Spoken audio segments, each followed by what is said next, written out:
Respected Dr. S.C. Ladoia, Director, NITTR Chandigarh, Dr. H.K. Sadhana, Deputy Director, CSIO Chandigarh, the chief guest of today's celebrations, dear faculty, staff, and ME students of this institute, good evening to all of you. On behalf of this institute, I extend a very hearty welcome to all of you on the occasion of 139th birthday of the father of our nation, Mahatma Gandhi ji. As we all know, United Nations observes 2nd October as International Day of Non-Violence. Let us thank the world for honoring the legacy of Mahatma Gandhi ji and rededicate ourselves to carry forward his message towards creating a better world. May I now request Dr. S.C. Ladoia to kindly welcome the chief guest of today's celebration by presenting a bouquet.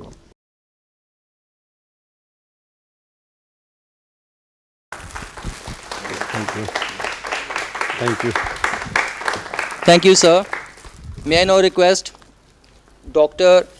K.M. Rastogi, Senior Most Professor of this institute, to kindly welcome Dr. S.C. Ladoia by presenting a bouquet.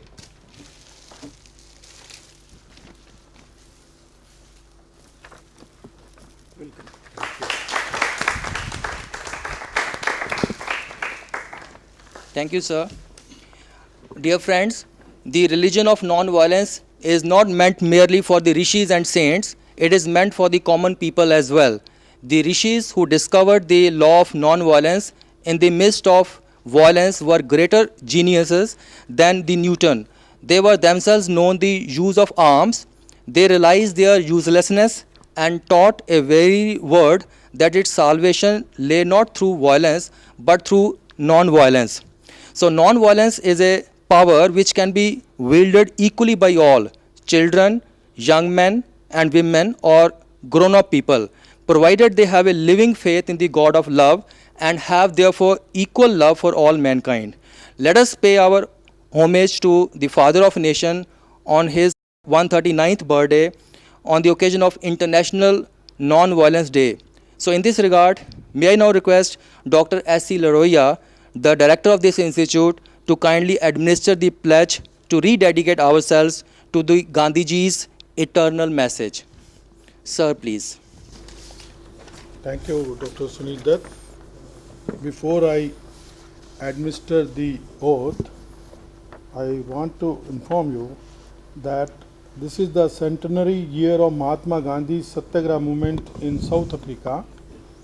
It also coincides with the 150th anniversary of the first war of independence, that is in 1857, the first war of independence was started. Incidentally, that was somewhat violent. On India's request, the United Nations General Assembly has adopted a resolution to observe this year Mahatma Gandhi's birthday on 2nd October as an International Day of Non-Violence. So, dear friends, I welcome all of you. We are having celebrations for celebrating this International Day, and on this occasion, I welcome the chief guest, our Dr. H.K. Sadhana, who is a renowned scientist and Deputy Director CSIO, who will deliver a talk on this occasion.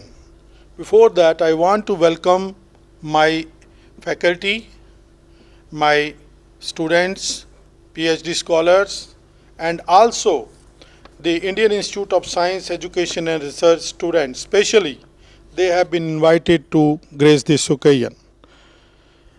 Now I will administer the pledge.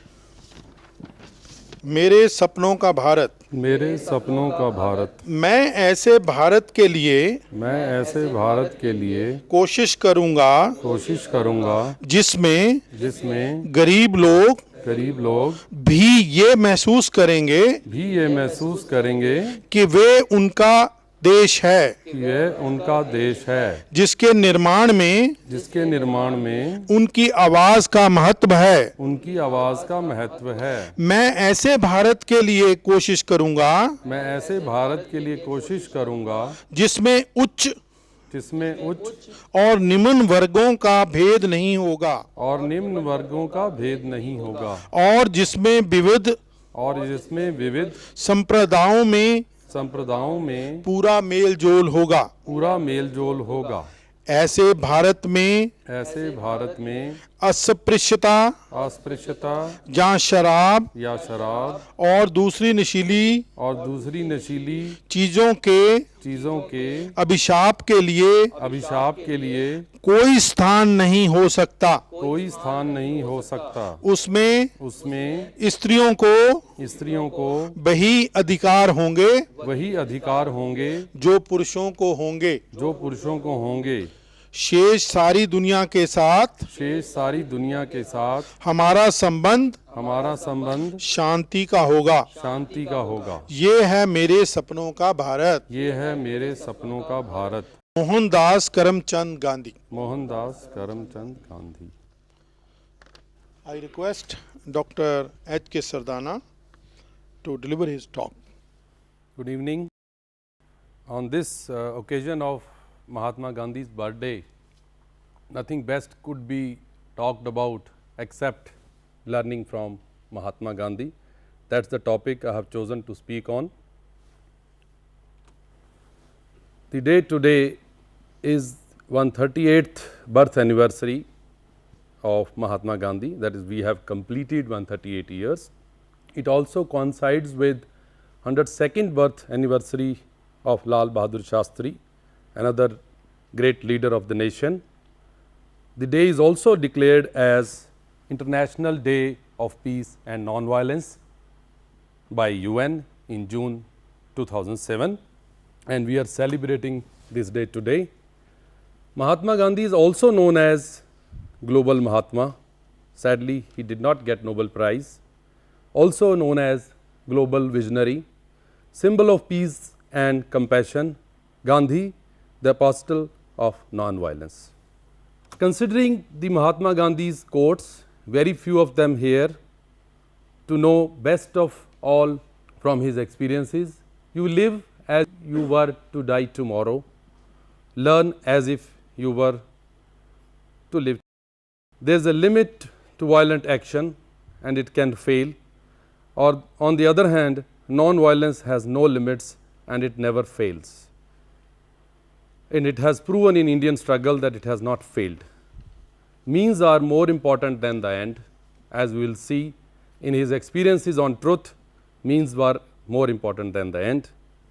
Also said by him is, find purpose, the means will follow. God is not truth, truth is God, as said by Gandhi. Freedom is not having if it does not connote freedom to error. He allows us to experiment and also make errors. Nobody can hurt me without my permission. You all know Gandhi's three monkeys. Violence is the approach of wicked minds. A brave dies once and a coward dies many times, so be fearless. So, on this International Day of Non-Violence, these are some of the thoughts that Mahatma Gandhi gave us, and there are many on the similar lines. Considering his influences, Gandhiji was heavily influenced by Leo Tolstoy, by his book on War and Peace. There are many personalities who are further influenced by Gandhiji's, and many of them are Nobel Prize winners, the rather Nobel Peace Prize winners. Here is the list: Martin Luther King Jr., Dalai Lama, Burmese leader given here, Aung San Suu Kyi, Nelson Mandela, Adolphe Perez Esquivel, Shireen Ebadi, who wanted 30th January to be declared as International Day of Peace and Non-Violence. Not to mention, not to forget rather, Albert Einstein, and above all our own Rabindranath Tagore, and an important personality in the industry, Henry Ford, who was heavily influenced by our nation leader Mahatma Gandhi. There are many leaders whose list I just mentioned, above all is Albert Einstein, who holds parallels with Mahatma Gandhi in the history. He wrote so many things about Mahatma Gandhi, and they shared views from each other. Generations to come will scarce believe that such a one as this ever in flesh and blood walked upon this earth. So, it is so unbelievable for Albert Einstein to see Mahatma Gandhi in that body shape. I believe that Gandhi's views were the most enlightened of all the political men in our time. We should strive to do things in a spirit, not to use violence in fighting for our cause, but by non-participation in anything you believe is evil. That is what he said. Further, the whole purpose of science is to render our physical world quite understandable and beautiful. Without this is just equations, tables and statistics. Robert Oppenheimer, who was the director in atomic bomb project. He who cannot others destroys the bridge over which he must pass. George Herbert. You cannot what you want, but if you try sometimes, you just might find you get what you need. Recently, fight terror the Gandhian way, that is what Mrs. Sonia Gandhi said. These are some of the thoughts again to warm up how we should see what Gandhi wanted us to learn, what Gandhi wanted us, all of us, to become. Again, on Gandhi and Einstein, there are a few parallels again, where Gandhi was a father figure in the country. Einstein is known to be a renowned scientist for his theory of relativity and other works. He also obtained a Nobel Prize on relativity. So, you all know about his achievements in the science. What is more important here is that he remarked about Gandhi in the following way: 1000 years later, the world will scarcely believe that such a man in flesh and blood had ever walked on earth. Repeating it again, just to mention how godly or how unmanly Einstein believed in Mahatma. Coming to some of the facts on truth before Gandhi, truth is eternal, as we all know. We are all searching for truth. That is also known. What Guru Nanak said on truth is higher, still higher is truthful living. Ashoka, after he embraced Buddhism, after the Kalinga war, he chose to follow non-violence. Live and let live is also known to be said by Mahavir. Now, focusing on the principles of Gandhian philosophy, this could be of interest to all of us. We all are into education and learning as a permanent, as a lifelong student. These are some of the principles, if we were to mention here, as the number 1 goes as truth, the number 2 here non-violence, others are vegetarianism, brahmacharya, simplicity, faith. In this short span of time, it is not possible to cover all of them, but we will see at least truth and non-violence as the important principles, and see how we can justify simplicity and faith as the other principles. Giving another person's name here, Henry Ford, who was so admiring Mahatma Gandhi. As you all know, Mahatma Gandhi did not visit America, but in America, Henry Ford is known as American Gandhi. As it says, Americans love Gandhi probably more than Brits, who lost the jewel in their crown. Gandhi never visited US, but he had many American fans and followers.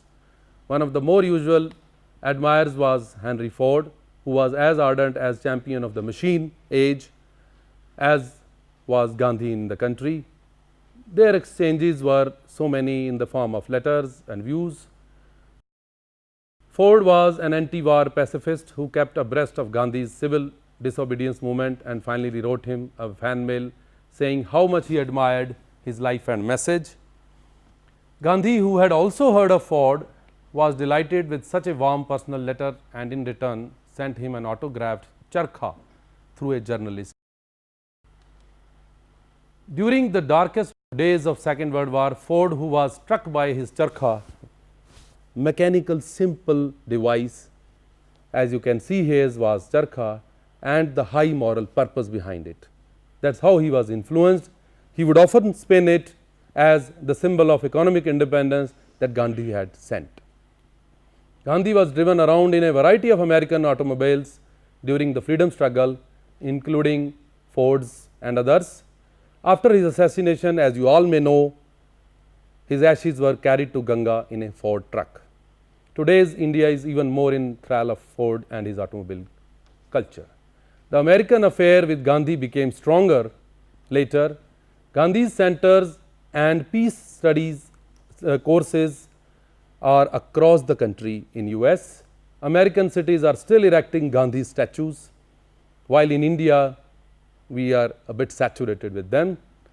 The American Academy of Motion Pictures awarded film Gandhi 8 Oscars in 1983, as you all know.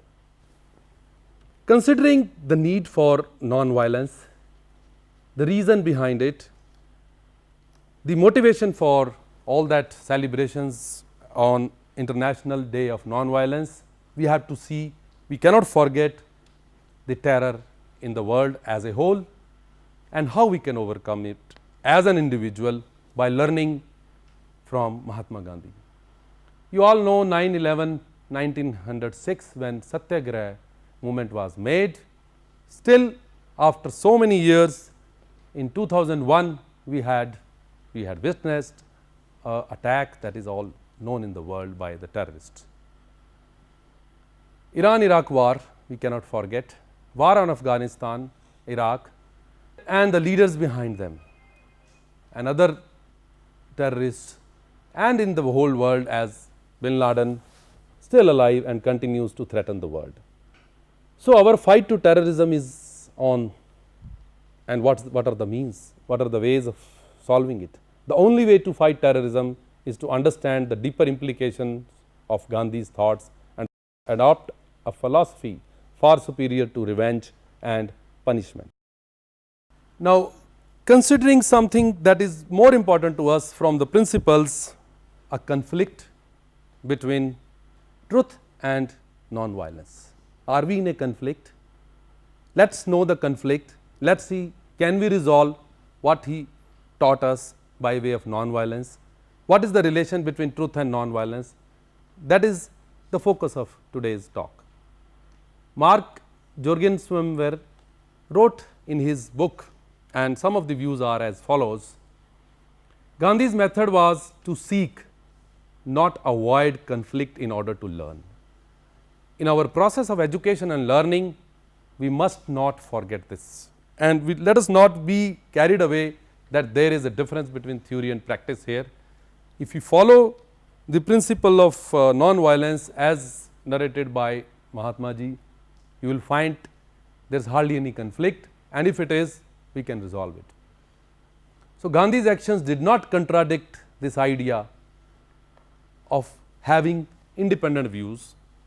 That is very much required in part of education that we all are going through. Whenever two people are in conflict, if they are good people, that is in quotes, this simply means that their ideas are in conflict, no problem, and in their conflict these people are fighting over the conflicting ideas. That is the statement here, to create the awareness of the situation that there is a difference of opinion in simple terms.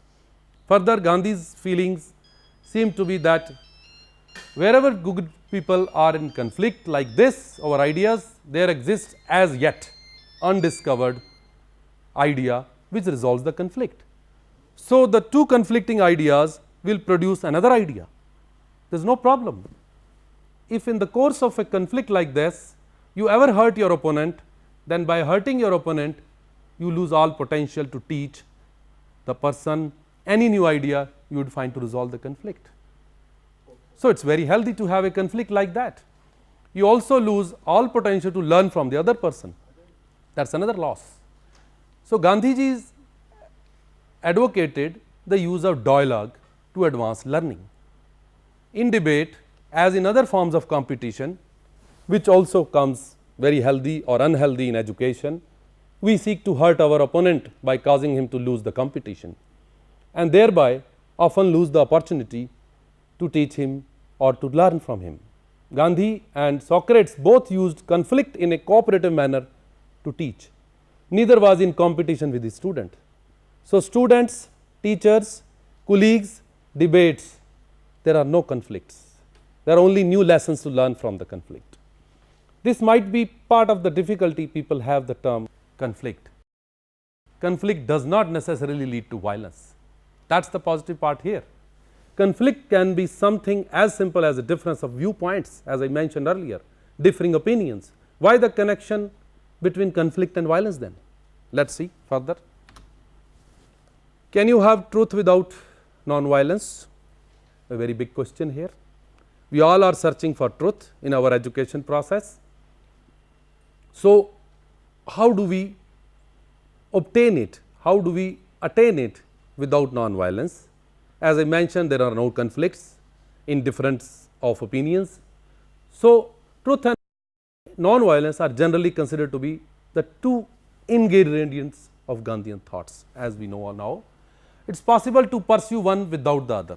Let us see first, for a time being, can we practice truth without non-violence, then we consider non-violence without truth, and then we will see can we do without one of them. So, it is possible to pursue one without the other. Let us see that for a moment. It is thus possible to pursue truth without being non-violent. Nations go to war then, believing truth is on their side. Now, see that extreme, or they are on the side of truth. So, in the name of truth, they continue to do war, having violence. The more sensitive among those who believe truth is on their side insist not that there should be no war, but that it should be just war. So, there is another adjective here, a just war. The most sensitive, the pacifists among them, avoid violence altogether, but it could be argued that in doing so they have gone too far and abandoned truth, especially when interpreted as justice. So, you are on one side trying to have truth without non-violence, having just war, but abandon the truth, especially in the name of justice. So, even Mahatma Gandhi argued that although he was opposed to war, as I mentioned earlier, the two parties engaging in it may not stand on the same plane. The cause of one side could be more just than the other. So, he assumes that there could be somewhat unbalance, so that even a non-violent person might wish to extend his or her moral support to one side rather than to the other.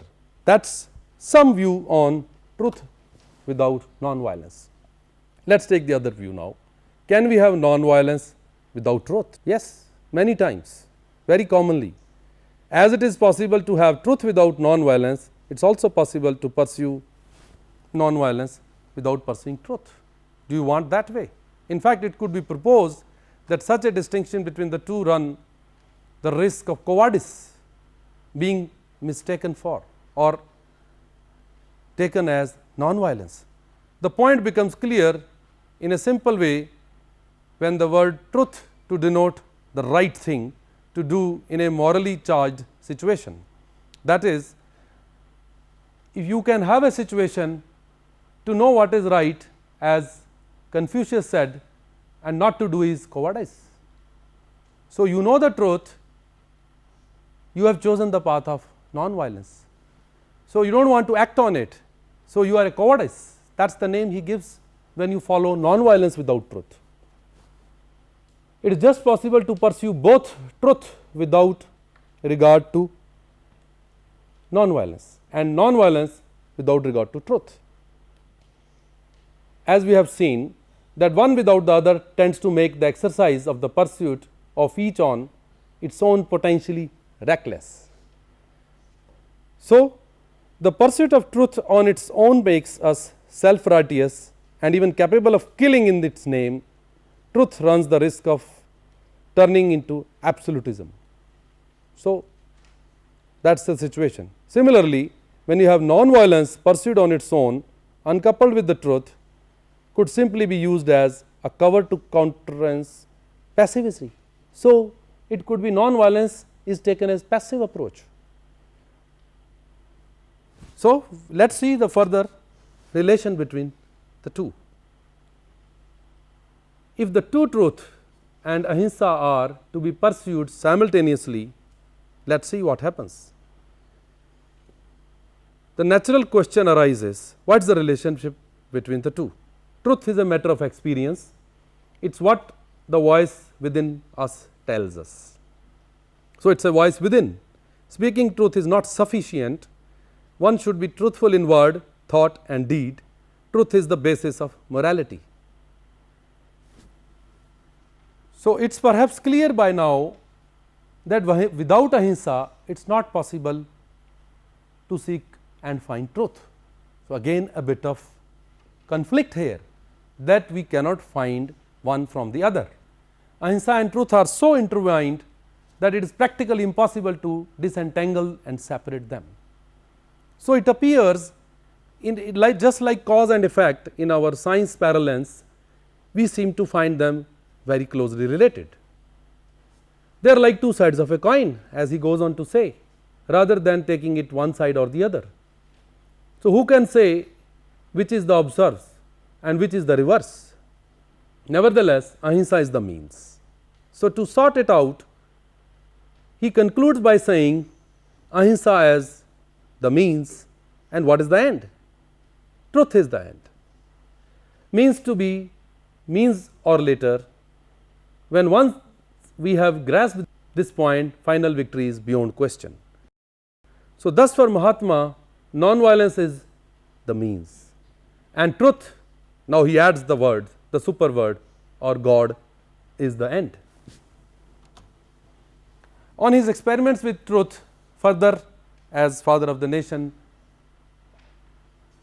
his teachings remain relevant even today. His teachings have rather never been more necessary than today, as I just mentioned about the global situation. Gandhi argued that non-violence is not merely a weapon to be adopted or abandoned at random will, and that practitioners of non-violence are ethically bound to understand that shortcomings in the application of non-violence do not reflect upon any limitations inherent to non-violence itself. Further elaborating the issue somewhat spiritually, that truth is God. Gandhiji used to say, as I mentioned earlier, God is truth. In his learnings through life and experiences, he began to say later, truth is God. He arrived at this point after a long search. Now, considering the situation post Gandhian in our own country, Jains in their own organization known as JITO, Jain International Trade Organization, seeks to reinforce the Jainian principles of non-violence and encourages members to set up charities and coexist in a peaceful world with compassion towards all living beings and lead harmonious and happy lives. If you consider Jain's principles include ahimsa, which states that you should selflessly help others and be considerate. Another important principle is that of aparigara, which means that wealth you accumulate has to be shared with others. Also celebrated by them is Shama Divas, wherein they wish to forget and forgive everyone who has disturbed them. So, these are some of the optimistic results that are being practiced in our own country. Finally, going on with truth as God, spiritually, the last lines what Mahatma wanted us to know on faith. Mahatma lives in each of us. All we need is to truly believe in ourselves, in our own individual potential, in the power of one, and let each of us unleash the power of one and continue forever. Thank you.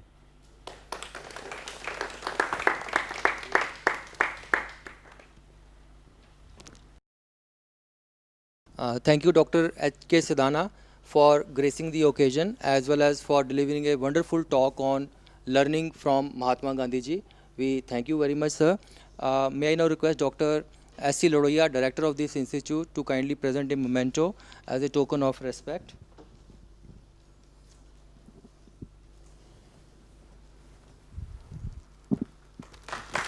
Thank you. Thank you. Thank very you, much. sir.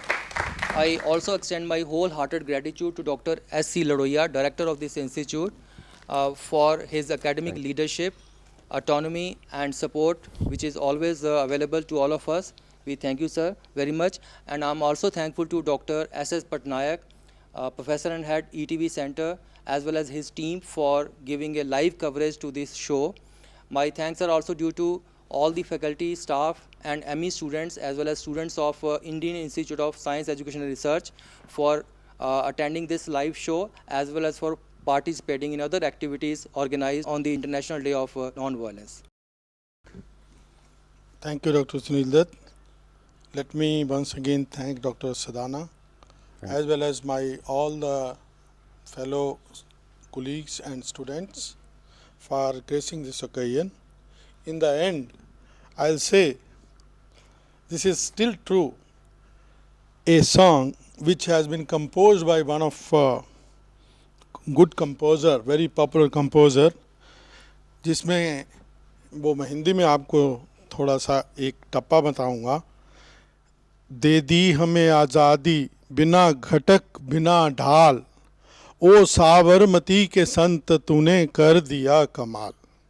That is, we got the freedom with the non-violent way, though our freedom struggle started in 1857, first war of independence, but this great saint, he won the freedom बिना खटक and ढाल means तलवार और जो उसके साथ बचाने के लिए होता है, उसके बगैर लड़ाई करके नॉन वायलेंट वे में हमें आज़ादी दिलाई।